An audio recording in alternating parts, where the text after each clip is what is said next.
Okay, guys, welcome to this week's Friday Waffle. I'm not going to tell you when I record it because it's completely irrelevant. Because, Anyway, I'm joined with, oh, it's the wrong way, it's that way. This dude. Even I got it wrong.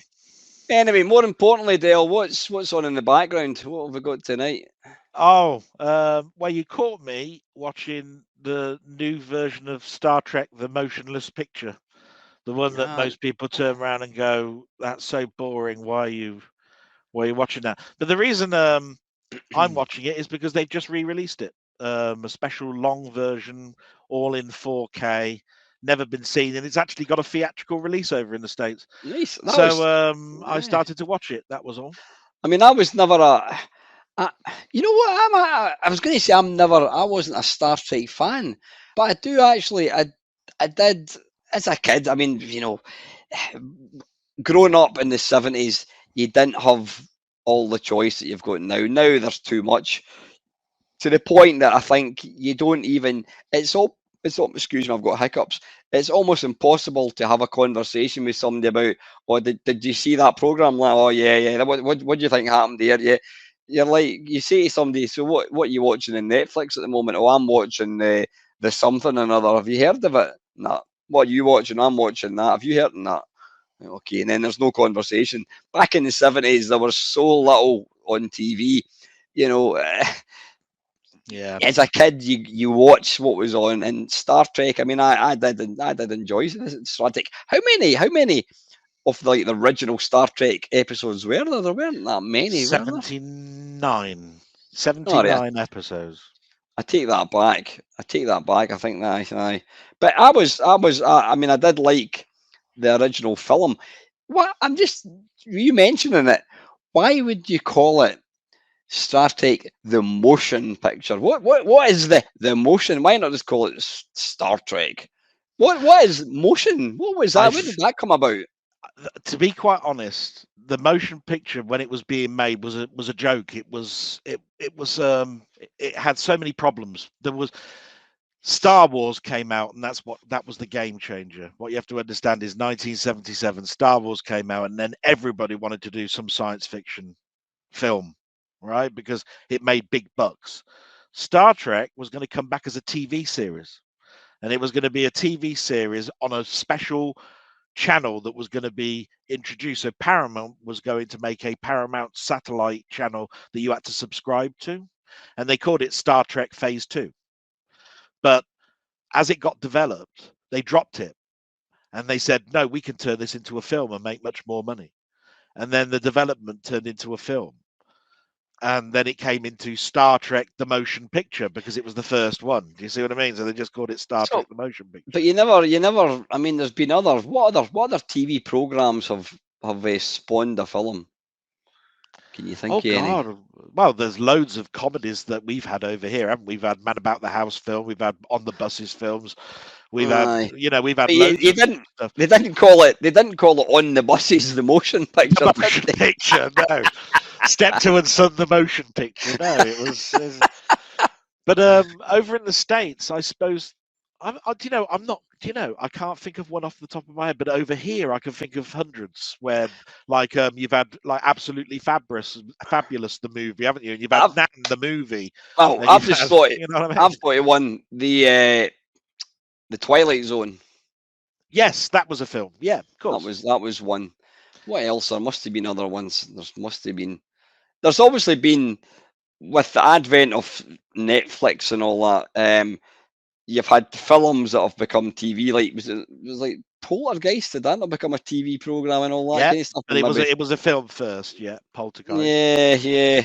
RoboCop was a film that turned into a TV series, and so forth and so forth. Yeah. By the way, I've just what my mate was telling me. Apparently, I share a Netflix account with 2 mates, and you can have 5 people. So my mate and his daughter have got one each. My other mate's got one. I've got one, and Ava's got one.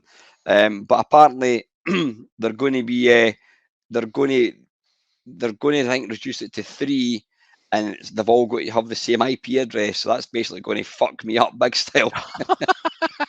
I must admit, I've got the top end, and I had to sign their terms and conditions. It says your terms and conditions are just about to change. They've upped it by £1, and I'm on the top tier. And I think I can have three other people on top of my one that I've got. I think it's 4 you can have in under my contract. But I'm Billy No Mates, so I've got 3 doing nothing. Nah, well. So, you know, there's nothing for me, to give it to. So Anyway, you're I think episode 6 into the Delboy blog. Yes, Episode 6. So that's been what, a month and a half? Yeah, that'll be a month and a half. Yeah. How have you found the journey? Well, the last one that I just did, I just about held it together because I had some bad news. But the thing about that I've learned about having this little channel, this little blog, is that it's distracted me. It's kept me sane, and a lot of people have asked me questions, which makes me then later on have to answer that question. I'm surprised a lot of them haven't turned around and said, "Can you answer it in the blog?" They've actually just asked me the question and I've answered it, because I tried to keep it into a half-hour format. I just do the little bit of news at the beginning, and then I tell them what's going on in my life, and then I go, "Oh, by the way, I was listening to this, watching this, and this turned up this week," etc., etc., etc., which is nice.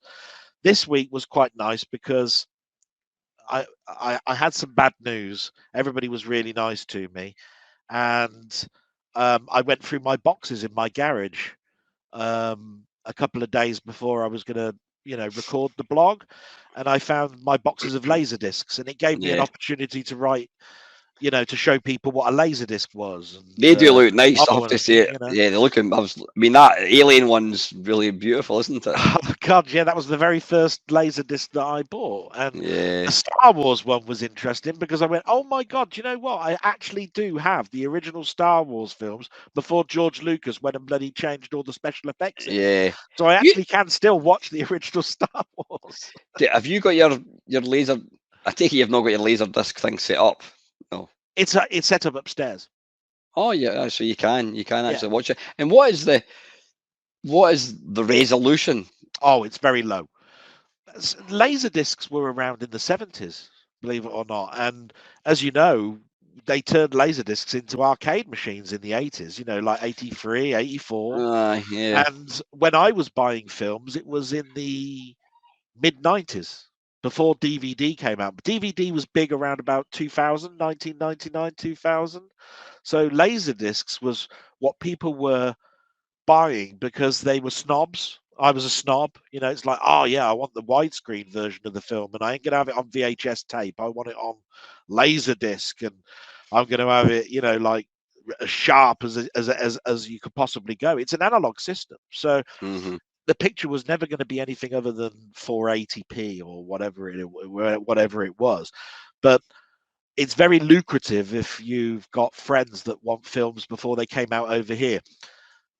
Just to let you know, in 1995, it was big for people to have a film before it was released over here. And my Laserdisc players were multi-systems, which means that you could play them on a PAL TV. So I was getting things like the Die Hard film at the same time as it was out of the cinema, because America had shown it during their summer blockbuster, and they'd released the Laserdisc at Christmas. And we were getting the film in the cinema at Christmas, and I was buying the film over in America and having it shipped over, and I could put it onto videotape and flog it down the old down the old pub for about £4.50. So I think you meant, excuse me, I think you mentioned it was like about 170 quid or something for one. Well, no, that Star Wars box set was a definitive box set. It was like all 3 films plus a book in a I said uncompressed in my blog, and it's the wrong thing to say, just as Colin said in his comment to me. The discs, you can slow a disc down so that you can record more on it, so it's not really compression. right? Mm-hmm. But the picture degrades because you're recording the same amount of information in a smaller space. If you want it to be sharp as anything, then you want it to be constantly running fast, and it's recording 1 frame per thing, around Yeah. the disc. Do you see what I mean? So Alien would end up being on about 3 discs, but you could actually buy the 1 disc version. So, Where you because it's what they call long play and standard play. Do you remember on VHS you had long play and standard oh, play? aye, It's you that could sort make of it. thing. Now, if you remember when you recorded things on long play, it was slightly worse looking than if you recorded it in standard play. Mm-hmm, Do you mm-hmm. remember? Same thing. But the quality That's was what shit. it is. Well, the quality was, it was. It was shit. I mean, look at you. Mean, we've just become completely spoiled now with Yeah. like sharp pictures and all that kind of stuff. So, what was the storage capacity of a laser disc? Probably about the same as a CD. It's not that much. It's just its record size because Like it's the way 700 that meg, something like that. laser picks up the image. Yeah, I don't. yeah. Do you know? I haven't. I would have known back in the day, but because I didn't know we were sort of like talking about it, I haven't really gone back and gone. Oh, I know that. I Mm-hmm. just about remembered that it was CLV and CAV when it was talking about the 2 different formats when I was talking in my blog, and that's constant linear velocity and constant angular velocity. But what I'm Yeah. trying to say is, I'd have snapped it like that back in the 90s, and 20 years later, I'm going, what? What's it called? CLV, CAV. I'm like this and trying to hide the fact that I can't. My brain's So not picking it up. I know you're saying. I know you're saying that the technology was around in the 70s. When did films become available to the public? When were you talking? 90s or was it in the 80s? Was it? Well, laser discs in America, you see, was something that's always been there. It's just that most people didn't buy them because you can't record on them.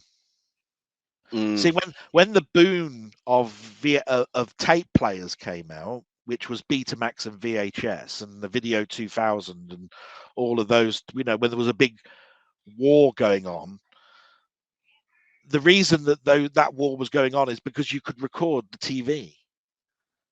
A laser disc is pressed and that's it. You've got the film. There is nothing else. Do you see what I mean? So when video rental places like Blockbusters and everything came out, you could rent videos and Betamaxes, and Laserdiscs were a thing that you could rent as well. It's just that they were so expensive. The players were expensive, the discs were expensive. Really, unless it was almost like I'm a connoisseur. I'm the type of person that would love to have a projector in my house, and I'd like to have people round, and I'd have a curtain that opens up, and you can watch the film, and I'll make the popcorn and all of that, and there'll be an usherette coming down with ice lollies, during intermission or something.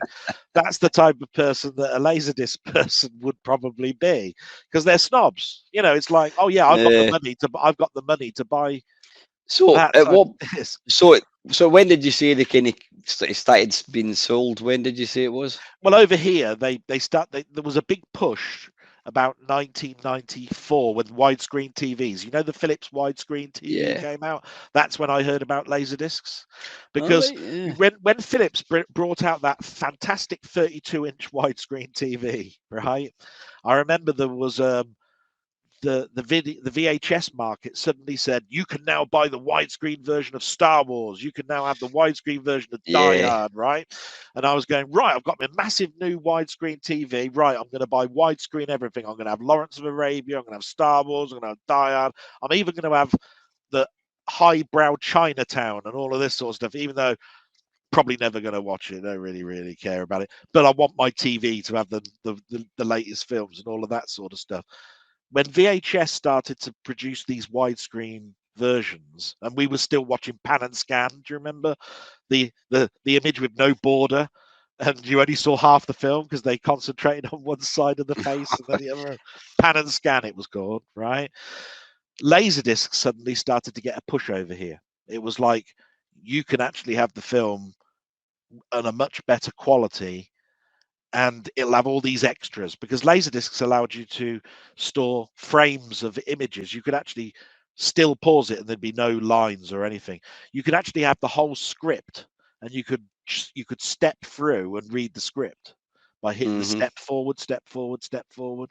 You had multi audio, so you could have the audio commentary on the left speaker, and you could have the Dolby surround for the film, and so forth. Something that you couldn't really do with VHS tape, because you only had, the language, that it was recorded on. So people like me were going, oh, I don't want the tapes anymore. I want the Laserdisc. Aye, it was a new medium. So, I mean, they were obviously quite short-lived. When presumably the minute a DVD came along, that just destroyed them, did it? Killed the market, basically. As soon as DVD was a thing, because there was video CD. I don't know if you remember that old medium where you could actually put a film on a CD, so a VCD, right? Yeah, that's what I first saw. I saw the Phantom Menace on a VCD. Yeah, right. And if you think about it, the Phantom Menace and Gladiator is the year 2000, right? And that's where we suddenly started having home cinema at affordable prices. A DVD player was now something that you were was something that you could now have under your TV, and tellies were now starting to become flatter and squarer and all of that sort of stuff. And from that moment on, the Laserdisc player had nowhere to go. So, I mean, we went from what is the standard resolution of a DVD?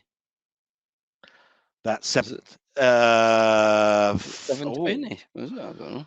No, a DVD is actually a DVD is like 500 or 600, if I remember rightly. So 720p and 720i is the maximum, I think, threshold of a DVD, but it's not actually native. I can't really answer that question very well. Colin would be much better to answer that question. The point was, here was something that came out. It was far smaller. It gave you a greater picture quality, didn't it? Yes. And you didn't have to get up off your fat arse to change the Laserdisc, because it was all in one. It's like anything. It had its infancy and it grew. So the first DVDs were 4.5 gig in size, and then you could double space them, and you could have them as 8. There was a dual layer, they called it, didn't they? And that would be a 9 gig disc. Well, Blu-rays are exactly the same. They started off as Blu-ray 25s, and the higher end was BD50. 4K discs are now BD 100. That's the highest capacity that you can go in that format. I'm sure. I am positive. I mean, excuse me. I mean, DVDs almost came out at this point of when the internet became a thing. Because when I got my broadband, my dial-up, excuse me, Amazon came along. Now, Amazon.co.uk to me was a website you bought DVDs on. I mean, I shouldn't say this, but nobody's going to get it. I mean, I opened up my Amazon account in 1997, and my password is about 5 digits. A single number, because you could get away with it. I should really update it. But yes, I mean, my very, very first DVD I bought was Braveheart. It was either play.com I went to, or it was Amazon, and that was it. That was your two kind of sites you went to.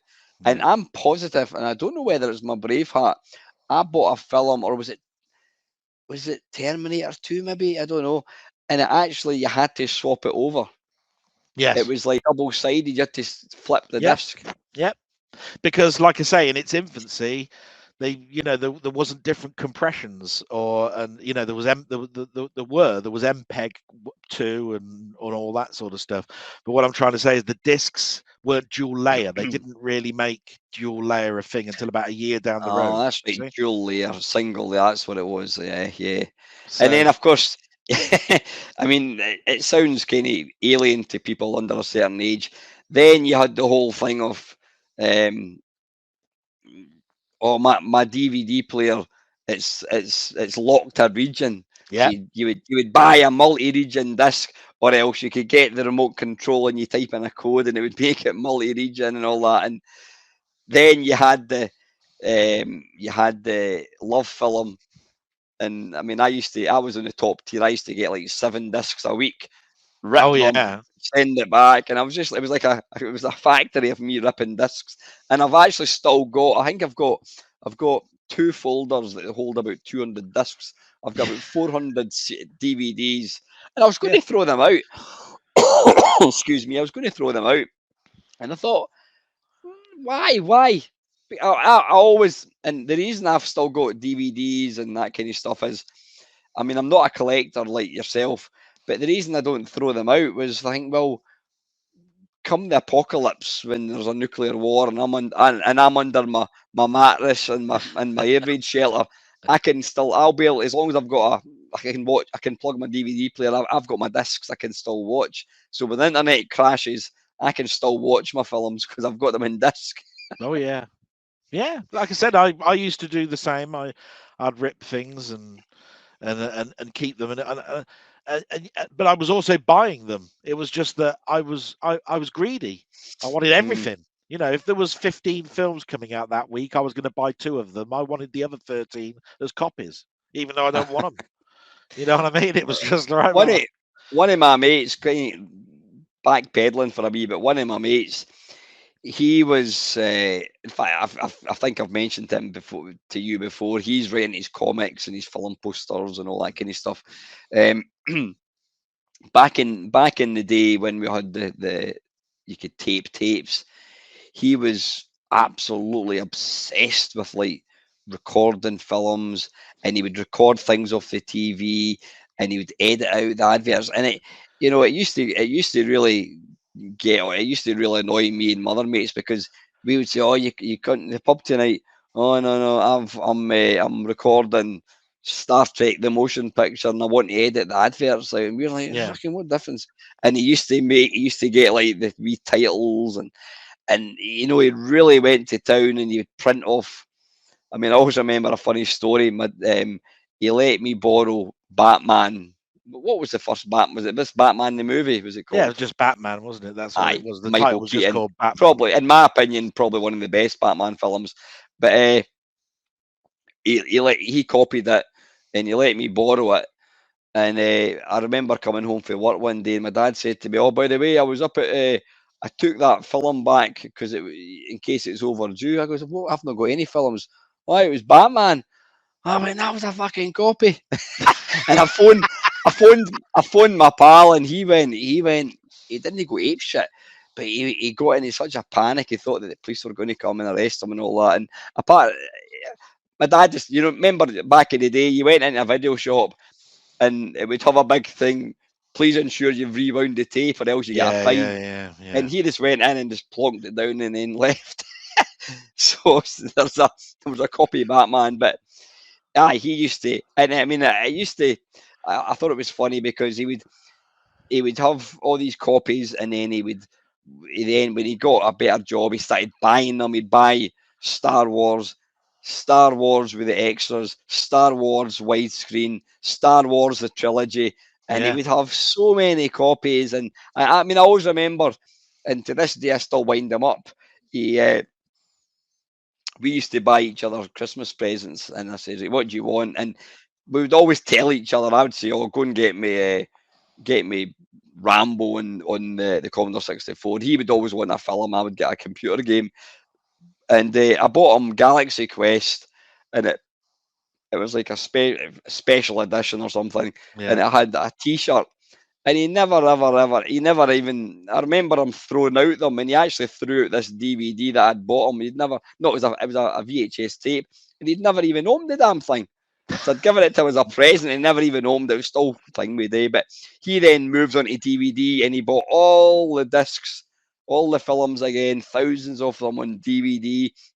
Then when Blu-ray came along, he did the same, and you're like, Jesus, But well, I'll never forget when I first bought my DVD player.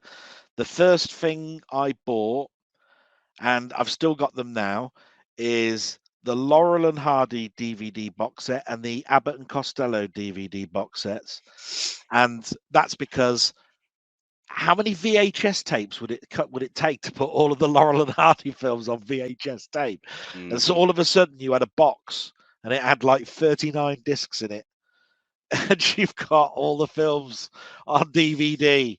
And I went, oh, this is heaven. And it took me months to go through it all because there was extras and all sorts of stuff. And I went, this is the future. This is great. And, you know, I was entertained. And then, of course, I was renting them and all sorts of stuff. But yeah, I'll never forget what I first bought as a DVD, because it was those Laurel and Hardy and Abbott and Costello. Yeah. Do me a favour.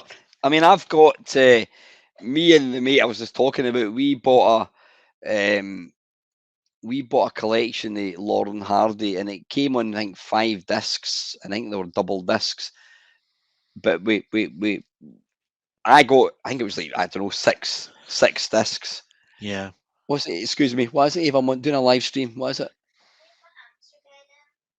Downstairs in the cupboard. The cupboard downstairs. I've only got one cupboard. The one downstairs directly below.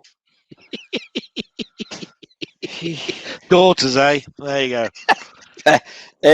What was I talking about? Yeah, so we both decided. I kept disc 1 to 3, and he got disc 4 to 6, whatever it was. Yeah. If you ever see a proper full size box set of Laurel and Hardy for not a stupid price like £100, let me know, because I'd love to do that. So getting back to Laserdiscs, then, I mean, you were showing them off on your blog.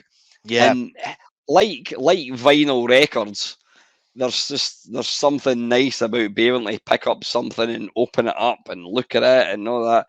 You don't have that now with a DVD. You don't go, oh, look at that DVD. Not so much. It's like a little booklet with chapter stops. That's all you get now. You don't get linear notes and things. No, like it's that, shit. There's something lovely about the artwork and all that. If they came out with the technology, or not, they probably do have the technology. If they decided, right, we're going to release all the classic films again, and we're going to bring them out in Laserdisc, and you're going to have all the artwork in that, would you start buying them all, do you think? Would you want to build up your collection of Laserdiscs, even though it's still the sort of rubbish quality, but just to have it? Do you think? That's the dilemma of every collector, is that there is a nostalgic value behind things, isn't there? So, I mean, I've still got my Laserdiscs, but I don't think to myself, oh, I'm missing Die Hard 3 from my collection of Laserdiscs because I've now got the DVD and the 4K versions. Yeah. So it's not like I've got that push to go, oh, but I want that particular one to finish my collection, because I know that I've got the more superior version in the 21st century. But there are people that still go out there and buy Laserdiscs because they know that the Blade Runner from Japan is the superior copy of Blade Runner, and it's the one that you must have because the blacks are black and it's got an extra second or something that's still not on the DVD that came out 5 years later over here. So there is still a market. Just like I was saying, I mean, I was thinking to myself the other day, is there a Blu-ray version of the Star Wars films before George Lucas went and put all the special effects in? I can't remember. I think every single Blu-ray of Star Wars actually is the one with all the special effects that have been re-edited. I think you can't watch it unless you buy the DVD version. Have you seen the? I can't remember what it was called again. It was a fan remake of the original Star Wars. Yeah. I've seen lots of those ones. Are they worth watching? No, it's just that I've seen fan versions where they've remade the whole thing. I've seen fan versions where they go to special conventions and they interview the people that are going there, and they're all geeky and we're fanboys. And then I've seen ones where they've made a whole film where they've tried to go to the Skywalker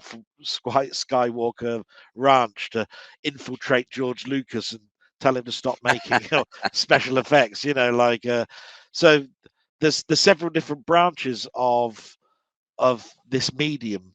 One is making the whole thing yourself, and other ones where it's all about the being a fan. You know what I mean? So, you know, and some of them are real. You know, I mean, you must understand that from your daughter who cosplays. Yeah, yeah. You know, so you probably understand the concept of it. But I suppose it goes back to the whole sort of collecting thing. There's people who just want to have every single version of every. I mean, I was watching one of the, I've got to say, one of the. I do openly. I don't criticize because it's just my opinion, but I do openly have.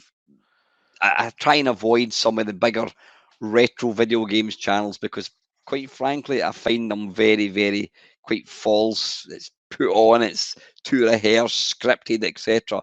But one of the big channels that I think is brilliant is the Cave, or the Retro Man Cave. Yeah. Neil, he's genuinely into his video games, and you know some of the stuff that I mean, he's obviously very, very lucky. He gets sent lots and lots of stuff.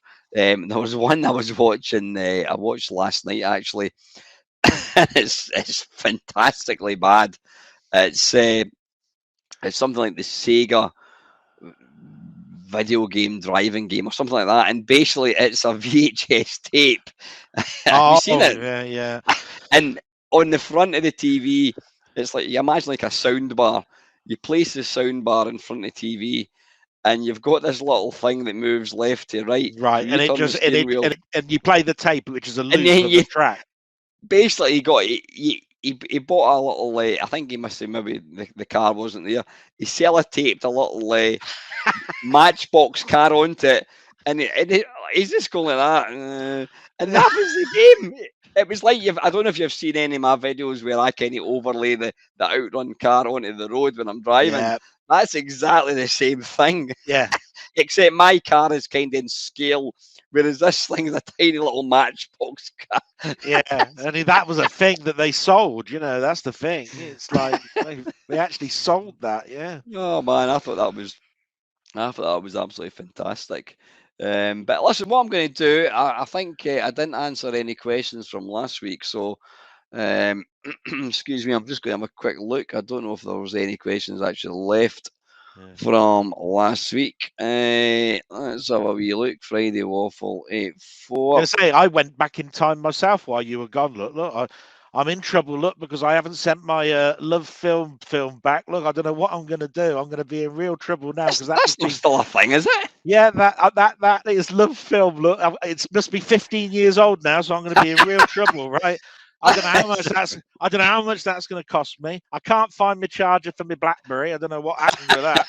Right? I don't know where my old Nintendo DS is charger. And Game Park. Well, you were talking about the Game Park the other day, so there you are. But anyway, I went back in time while you. There you go.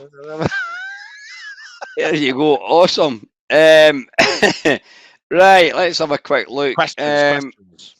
Dave Connolly, outstanding response to the Will Smith breaking news story. Every time that face of his is on the screen, it's just one more time that could have been. What did I say? What was my response to Will Smith? Did I say something, or was that Panther? I can't even bloody remember. That was after Panther, so I think you did a stream where you did a retro thing at the beginning. Oh, it was alive. It was alive. Of course it was. It was.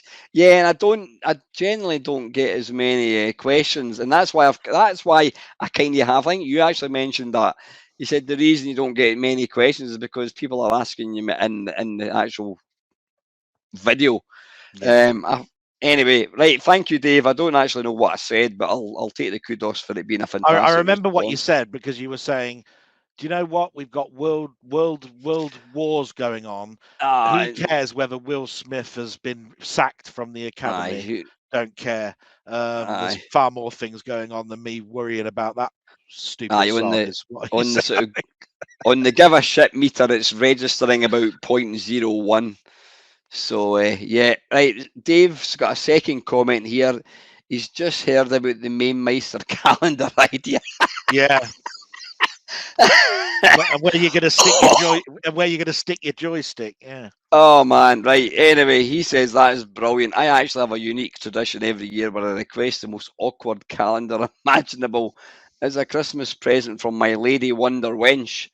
It always seems to result in a ridiculous wild goose chase and it gets a laugh. I've had calendars and all sorts of random themes. Last year's theme was bridges. This year I don't have a calendar, so please make it happen.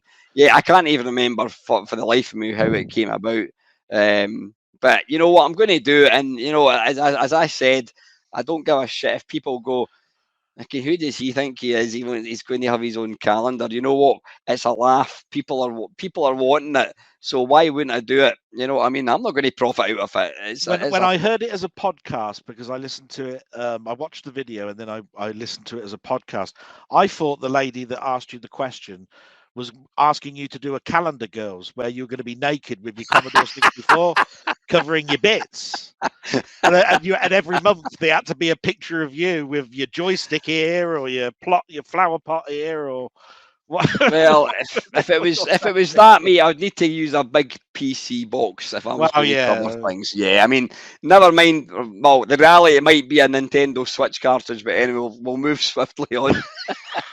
But nah, I mean, you know, joking aside, I do this, and I know you've got your own reasons. I do YouTube for a laugh. I get a lot out of it personally. I get a laugh. If I make anyone else have a laugh, it's all good. You know what I mean? I don't. And at the end of the day, if doing something stupid like that, I mean, I was telling my girlfriend, and she was kind of laughing at it, and I says, you know what? I says, I do actually get it. I says, I actually do get it. I says, because people walk about with, like, you know, I don't know, I don't even know any bloody brand names. I don't know, designer stuff and all that. There's somebody walking about with a t-shirt that's got that in it. With me saying, bollocks. They're going to go, that's a smart t-shirt. What is that, mate? What is it? It's a talking point. Having somebody walking about with a picture of an old guy with a beard saying, bollocks, it's going to cut. And, you know, some people go, that's quite a cool thing. So, you know what? It's a laugh. I don't give a shit what if anybody goes, thinks I'm arrogant or whatever, I don't care. I'm not doing it for money. I'm not going to make any money. If people want that for a laugh, all I need to do is go into one of these websites. I'll need to think of 12 games and pull a specific face, obviously, something like that. I think, what was the other ones? Somebody wanted a black Mamemeister, bollocks, so I can come up with that. And what was the other one? A couple of folk want Arcade Perfect my arse. so yeah, I'll do it. I will do it. I mean, I'll need to make a point of doing it, but I will. I absolutely promise I will do it, so that people could then technically they could get that as a stocking filler. There you go. Yeah, I mean, at the end of the day, it's a laugh. I mean, you know, Mamemeister keychains and caps and all of that sort of stuff. They're good to have. That because you know, in 10 years' time, we don't know where we're going to be, but we're going to think back at these times just like we do. We think back 20 years ago when we were playing certain consoles and computers. You're right. So. You're right, and I mean, you know, I was talking to. I actually went out for a coffee with a mate on Tuesday, and I hadn't seen him for about 30 years. I used to go to school with him, and you know, and he's lost a shitload of weight, and I said, because he was never heavy, and then he put loads of weight on, and he's lost it kind of again. And I said, what? He says, I've got diabetes, and I had a bit of pain in my chest, and I said, you know what? I says, we're all now at that age, and it's like, somebody's going to be the first one to go, you know. And you know, you might be on your blog one day going, well, old Mamemeister's now, and he's now going to the great arcade in the sky, and then suddenly all the videos that I've ever been in will be like, people will look back and go, Christ, I remember. God, I remember when you used to do these talk fishes, and you know, because time marches on constantly, and we're going to look, you know, I mean, I've been doing YouTube for 9 years, which is pretty mental. What's to say that I'm not going to be doing it in another 9 years' time, and we're going to look back with rose-coloured spectacles remember that video when we first, there was Lacosa and Panther and Dale and all that. And we're going to look back at all these things, and it's going to be history. Yeah, You know, there it's is. I'll do a documentary. What part 1 of 40? Right? You know, and part 20 will be about the time that you did get to level 2, and you know, it'll just go on and on and on. It'll be. Aye, I know it is. It's mental, but no, seriously, Dave. I will do these things. I think the way it works is I can upload a photograph of whatever it is, and then you can just it'll just emboss it onto a keychain and whatever. So I will definitely make it happen. Absolutely. Milthy Swinbuckle, excuse me. Hello again, Mamemeister. Question for Nick's Waffle. What games that you remember, be they arcade or home games, affected the world around you? As an example, I remember being a young lad when the first big one hit, this being Space Invaders. Excuse me, the game was everywhere on the news, on TV programs, chatter in the playgrounds. The talk in the street was filled with the stories of this one iconic game. What games that you remember, be the arcade or home games, affected the world around you? So, that's a question to you as well, Del. That's he actually asked the same question in my blog, and I answered it. Oh, did he? Oh,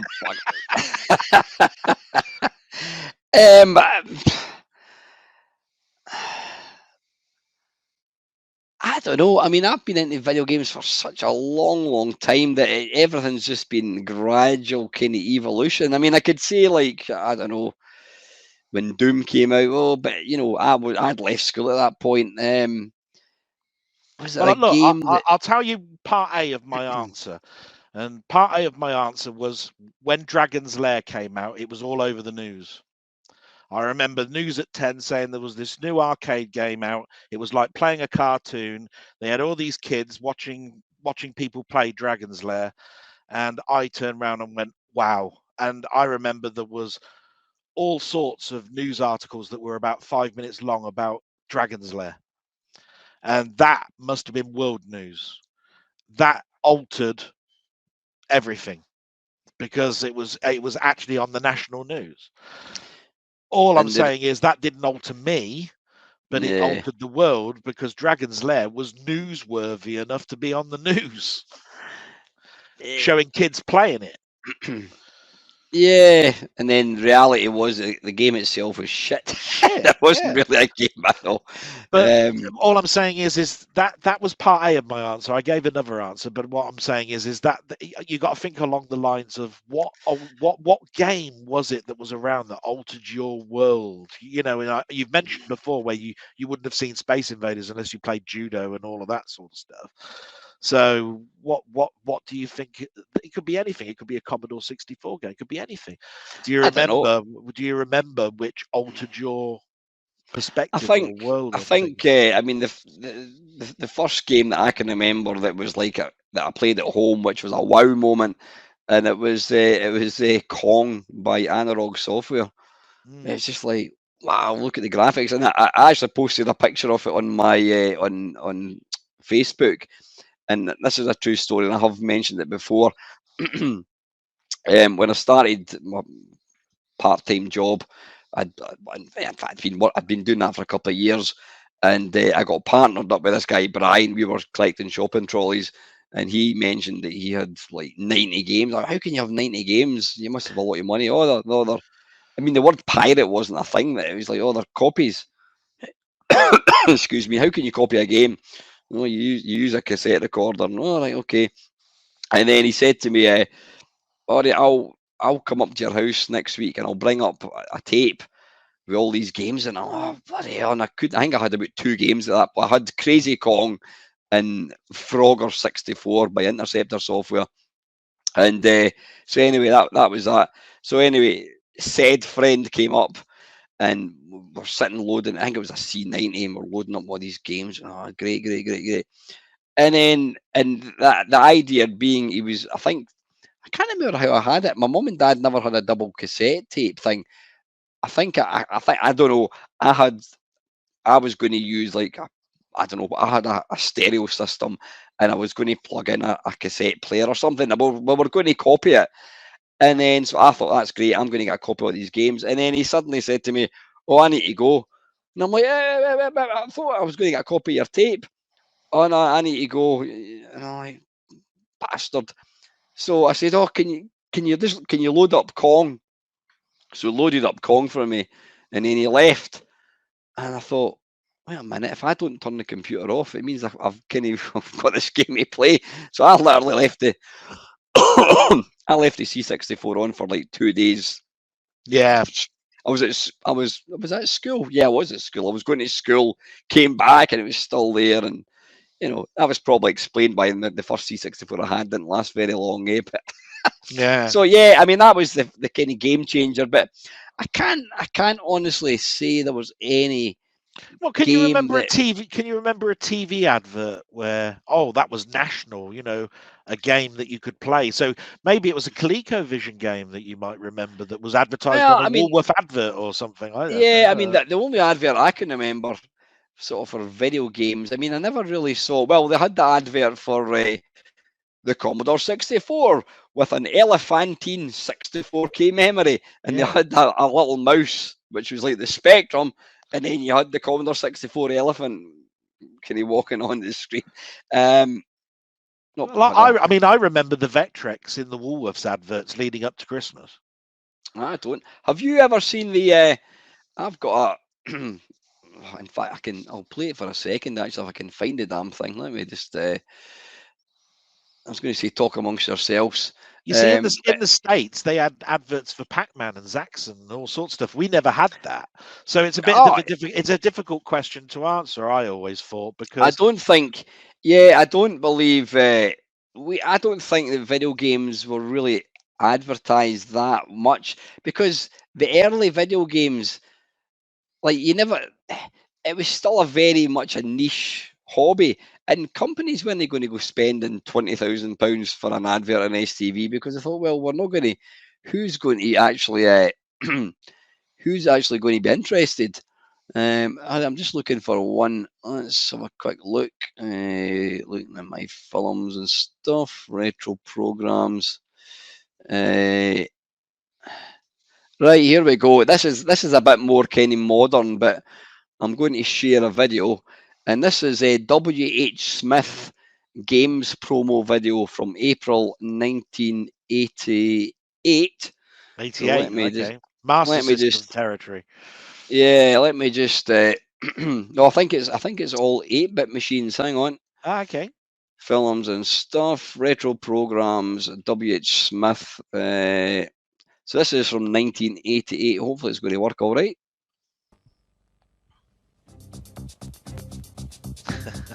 Can you hear that okay? Yeah.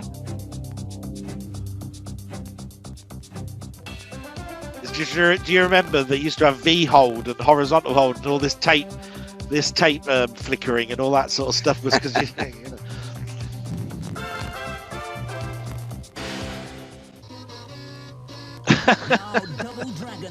Have you never seen this? No? Is this what they used to have on a loop in the shop? Yeah. Skillful programming has taken the superb graphics and addictive gameplay of the monster arcade hit and faithfully reproduced it in and completely copped it up. Yeah, cocked it up, yeah. That actually looks like one of my Arcade Perfect, my arses with the subtitles at the moment. Combat with the savage street gang of the infamous Shadow Boss. Use whatever weapons come to hand as you pursue the gang. But I can actually envisage me walking into a W.H. Smith and looking at this playing on a loop in the shop. Kind of makes it look quite good. Use the many different offensive and defensive moves, all the arcade weapons, and take your favorite opponents in hand-to-hand combat. Double Dragon from Melbourne House for your computer now. That was 10, was it? 9.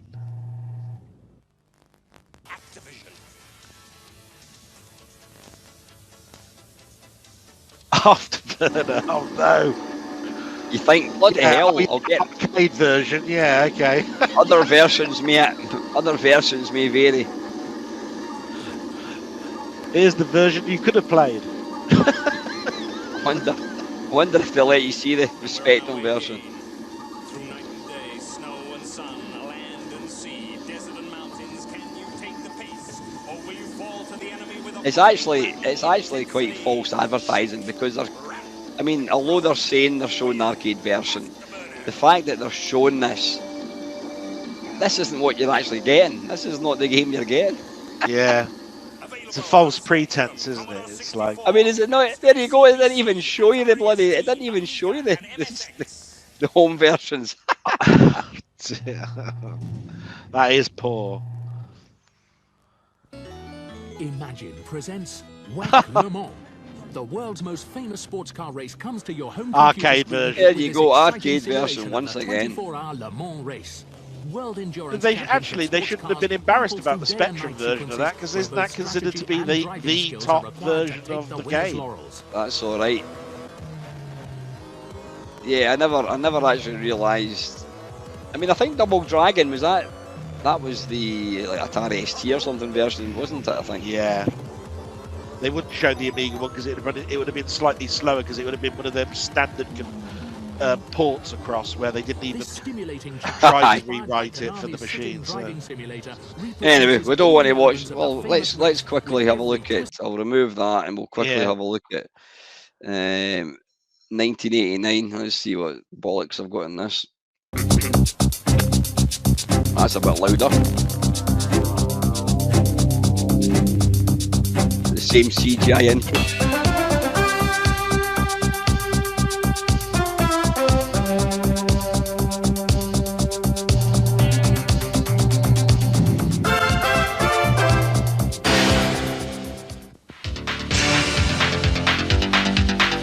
Ocean, the brand leader, presents We Are the Champions, a fantastic collection of chart-topping games in a special boxed pack.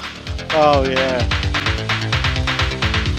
International Karate Plus, an amazing update of the greatest karate beat-em-up yet. In the knife-edge world of the vigilante, there is no place to rest. Play Renegade, play mean.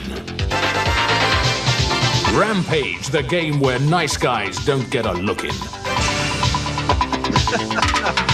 Barbarian, the ultimate warrior. Can you vanquish the forces of darkness and free the princess? Super Sprint brings the best driving excitement ever to be experienced on home computers. We Are the Champions, out now on the Spectrum, Commodore or Amstrad for only £9.95 cassette, also available on disc. Fantastic. So they don't even let you see what you're buying.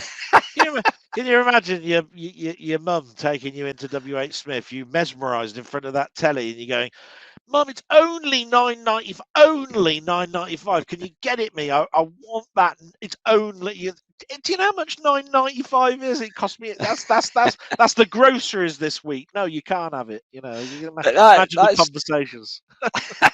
But that is quite incredible that they don't actually let you see the game. No. It's just they let you see. And they would have had that tape probably sent every couple of weeks, and there'd be a marketing company paying money to make that thing up. So mental. Anyway, right, listen. Thanks for your advert. Thanks for your question, Milfy. Apologies, I didn't really give a very good answer there at all. But lovely. EVC Toy TV, I think you're a bot. Very nice sharing. I don't know what the hell she's talking about. Seriously. Mr. Jones, excuse me.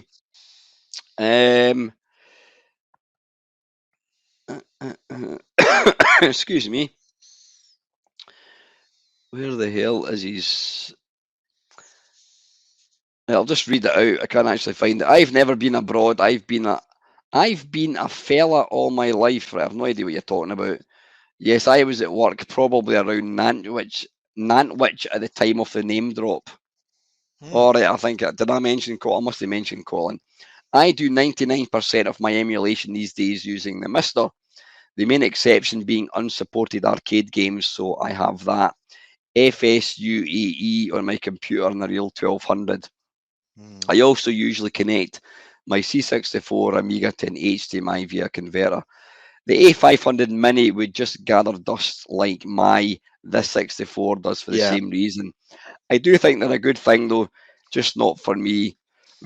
Excuse me, regarding tea dinner, it's the same in my household. We mostly have tea because nobody's ever ready for dinner. What do you is tea? If you were going for your tea, what time would you be having it at? Yeah, it's interchangeable here because I sometimes call it tea and I sometimes call it dinner. If I'm speaking to somebody else, I'll probably say I'm having my dinner. But if I was talking to my mum, I'll just go, "Mum, I'm cooking the tea. I'll be in a moment." To me, it's not a thing. But tea and dinner is the same thing. Dinner's interchangeable. Dinner can be your 12 o'clock meal or it can be your 7 o'clock meal, whatever. I think. Yeah. I've always considered it to be the 5 o'clock, 6 o'clock meal. Yeah. My tea or dinner. Just depends. Just depends who I'm talking to, actually.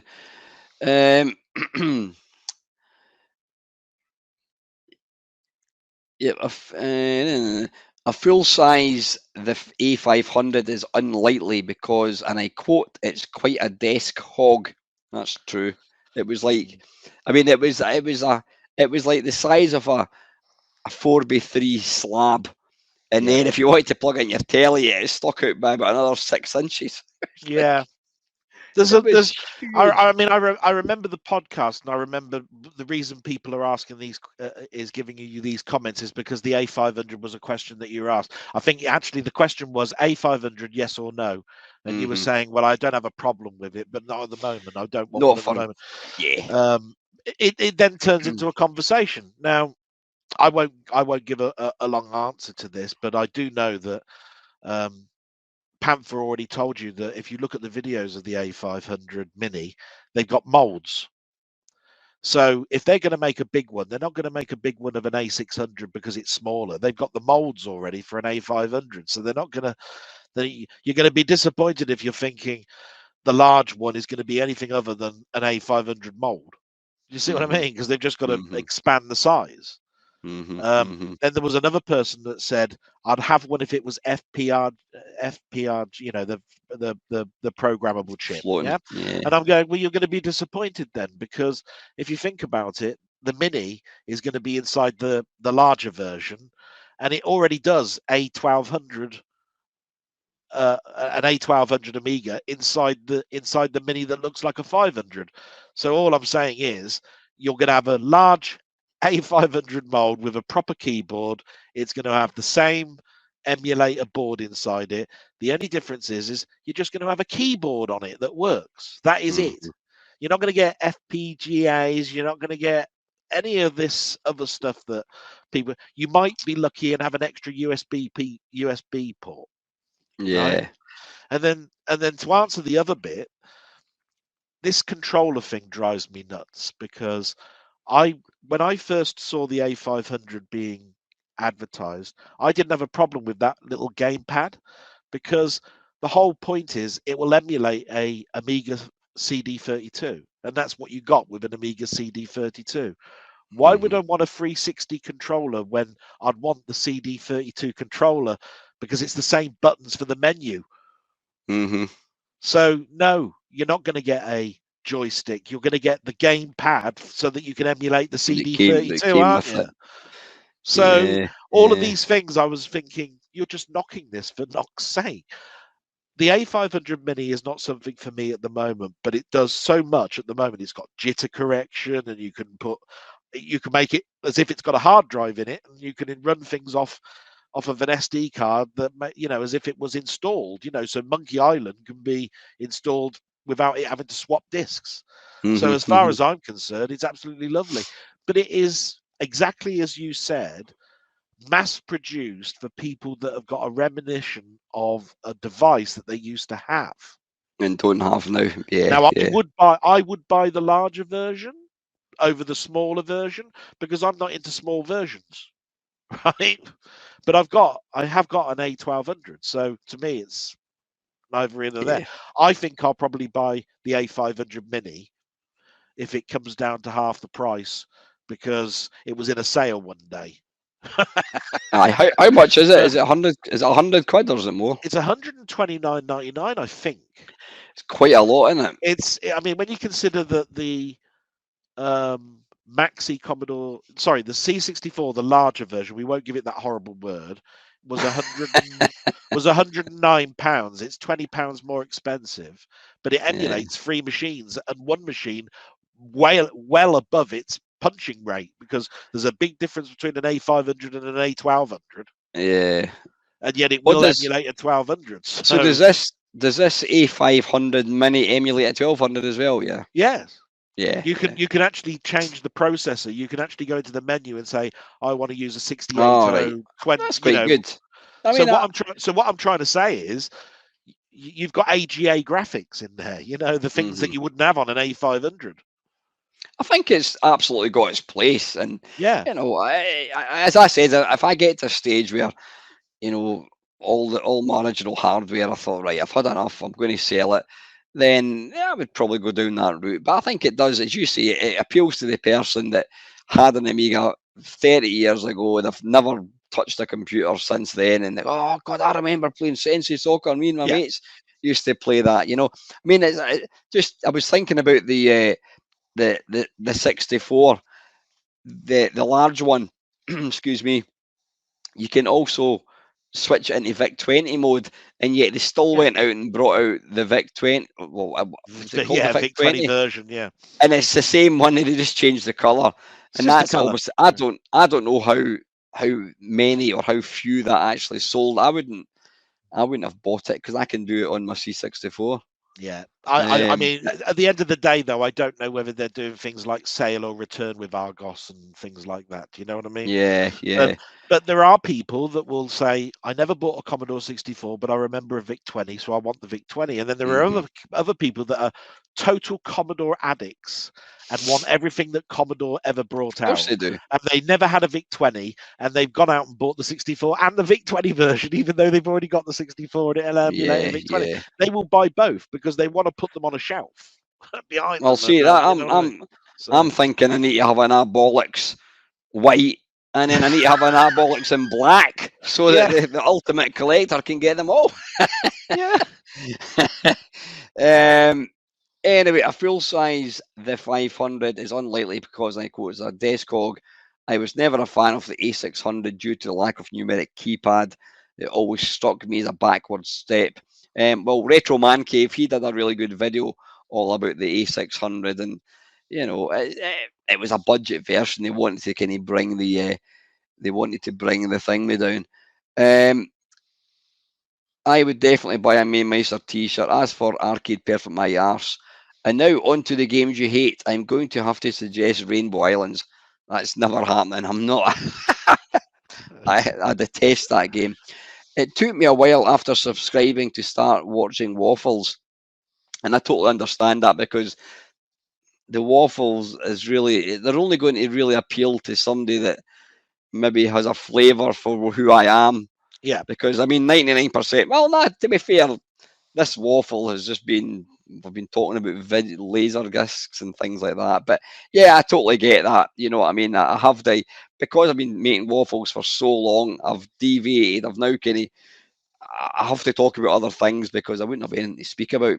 But it has got a retro flavour, though, hasn't it? I mean, we are talking about videos that we were watching while we had Commodore 64s. You know, it's not like it's beyond the realms, is it?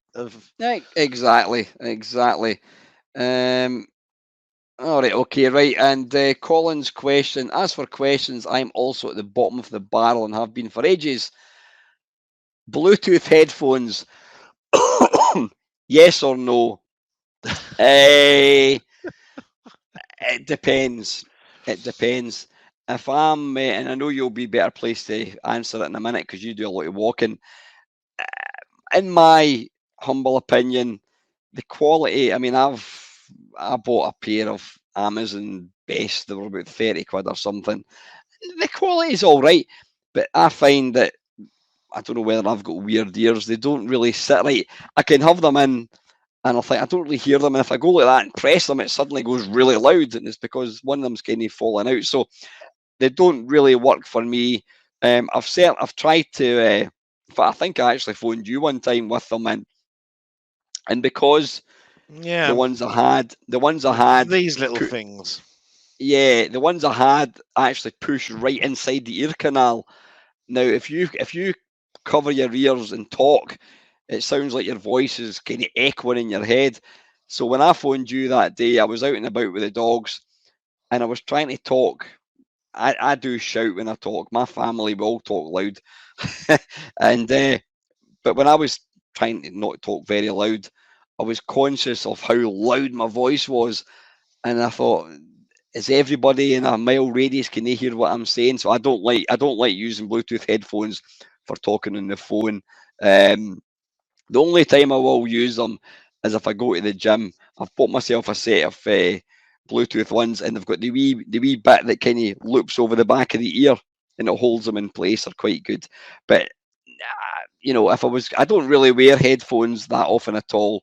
But I think if I was getting the bus to work every day or having to commute a lot, I get the feeling I'd probably be old school and go for the old. I would unplug. I would just use these and plug it into the Yeah. things. You obviously do a lot of walking, Dale. What do you use? Are you Bluetooth? Well, yeah. I mean, I'd approach the answer slightly different, because you can get Bluetooth that cover over the Right. top of your ears, and you can get Bluetooth little buds that stick in Sorry. your Yeah. ears. Yeah. Right. I've missed that. And the Yeah. reason that he's probably asking is, are you bothered by a cable or not? Does that get in the way? Is that the reason why you'd like Yeah. a Bluetooth headset over a? You're right. I've misconstrued the question. I didn't really know. Well, I probably did. Oh, I don't own a set of headphones that look like that are Bluetooth. Possibly if I could get a decent pair for a decent price, I'd probably would. Yeah, I mean, I would. Bluetooth sometimes I find can be hit or miss. It can be a bit a pain in the arse. I mean, these little pods that I've got. I mean, I think I told you I've got a set of they were 30 quid off Amazon, and then I bought Ashens, did a review of a pair from Poundland for 10 quid, and I bought them, and they're actually bloody good as well. So if they work, great, but sometimes Bluetooth can be a bit hit and miss. But yeah, if I was going to use Bluetooth, if I could use Bluetooth and it didn't have any connection problems, I would always go for Bluetooth. I think because you've not got the cable. And I think as we move forward, I don't think I've heard a set of Bluetooth headset that's superior to having a cabled headset, and I don't think a cabled headset now is so advanced that you wouldn't consider Bluetooth anymore. In other words, what I'm trying to say is compression these days. If I was listening to an orchestral soundtrack and somebody gave me a wired headset and gave me a Bluetooth headset, I probably wouldn't notice the difference. But I'm 50 something now, and my hearing's virtually gone. So all I'm saying is, I look at these things now from a comfort level. Does that cable interfere when I want to do up my jacket or something? Do I want the freedom to just stick it in my ears and just pull it out, or just tap, to stop it and all of that sort of stuff? So I've gone the earbud route. But what you have to also remember is that there are people that work in service centers all the time, right? All they do for 8 hours is answer calls, right? They don't want these things over their ears anymore when they go out. It makes them itch. You can't wait to get your headset off. I tell you now, after 8 hours of answering calls with these things on, right? You do not want this when you get home, right? So I'm telling you now, it's a thing, and wearing these for long periods of time, I'm swear that they're going to damage your ears, because there's nowhere for anything to go. You're in other words, your ear canal must narrow. I think wax buildup is quicker when you're covering your ears or you're plugging something into your ears. So as far as I'm concerned, there's no disclaimer, is there, for headsets? Don't wear these for longer than 8 hours or anything. It's amazing. Because when I worked for a service center, we had to have an ear test every 6 months. when I worked for Lloyd's Bank. Mhm, They don't mhm. do that. I don't think they do that anymore. But you probably want to move on to the next question because I could probably Vincent, talk well, about listen, that for a while. that's the last question. The last thing I just want to very quickly touch on before we kind of draw it to a close is, excuse me, as people may know, I've decided. Well, I'm going to work my way through like the top 100 C64 games. Now, I opened it up to my friends and people on Discord, and I think I had about 5 or 6 people gave me 50 games, and I put them in Excel, and I got rid of all the duplications, and then I added a few of my own, and it was coming to about 160. I think it was 164 games, and I was, what about that? Oh, what about that again? And I think I've narrowed it down to 114, and there are so many good games. They're not in any particular. What I actually did was quite chuffed with myself. I had them in order, so you had at the very top, say 1942, and then 3D, ABC, all the way down. And I thought, nah, I don't want to do them in alphabetical order because people will go, oh, Whizball's going to be the last one, whatever. So what I did was in column B, you can put a random number. You can get Excel to generate a random number. So I did that, and then I just went whoop, and I copied that sort of thing all the way down. So it had random numbers, and then I sorted the data based on the random number. So it's basically randomized all the things in. But what really struck me was just how many. Yeah, it could have easily. I mean, what I've done is I've got spoiler. Pipeline and Super Pipeline 2, I've put them in together. Yeah. Pit Stop 2. I know they're two completely different games, but I thought, if I don't do that, we're going to end up, it's going to be 169 games, or we're going to have to lose other games. I guarantee people are going to go, you didn't mention that game, or you didn't mention. Of course not. It's not it's not the definitive list. It's not even a list of the best games. It's a list of games fondly remembered by myself, you, and all the other guys, and that's what it is. It's a celebration of the Commodore 64. So I'm looking forward to doing the second part. I think we got to 12. I think it was on Sunday. So it's going to take a wee while. I might stop midway depending how many videos we do, and we'll throw an Amstrad video into the mix, and then we'll go back. Yeah. I don't know.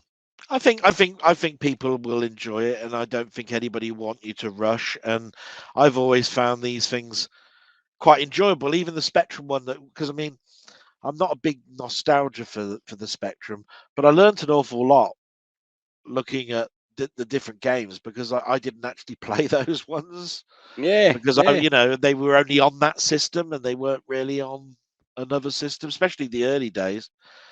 I think it took an absolute age, I think, for Trashman to appear on the Commodore 64. But I always remember the Spectrum version. Weird that, like 3D Ant-Attack. Some people will go, "Was that really on the 64?" There's certain games, there's certain systems, but these are the videos that my audience want. It's a bit like Guns N' Roses. You don't want them to play any songs from the Spaghetti Incident. Nobody's interested in that. People want to listen to Welcome to the Jungle. They don't want to see me playing a PlayStation 2 game. They want to see me talking pish about old games. Doesn't matter how good or bad they are. They just want to hear people talking about old games, and that's what I'm going to continue. So anyway, listen, huge thanks to yourself, Del. It's always great to have you on my channel. Just quickly though, Alan, it's Easter Sunday. Is it going to be a different time, or are you going to have an extra hour? Or no, I'm working both. I'm not off at all. Okay, Koki. I'm not off, so yeah, it's going to be 7 till 9 as always. Bless you. If you've not, excuse me, I'm fast losing my voice here. If you've not subscribed to Del's channel, I will put a link down below. Go and check it out. You're a top guy, mate. And I mean, I've been reading the comments. I do watch your videos. I've been reading the comments. There's some lovely things, but everything that's been said about you is true because you're a top bloke. So go and support this bloke. If you like his channel, subscribe. If you think it's shit, give him a big fat thumbs down and move on. So, yeah. Anyway, listen, just remains for me to say I hope you all have a nice Friday evening. Have a fantastic weekend. I will be back on Sunday, 7 till 9. Till next time, guys, take it easy and thanks for watching. Bye-bye.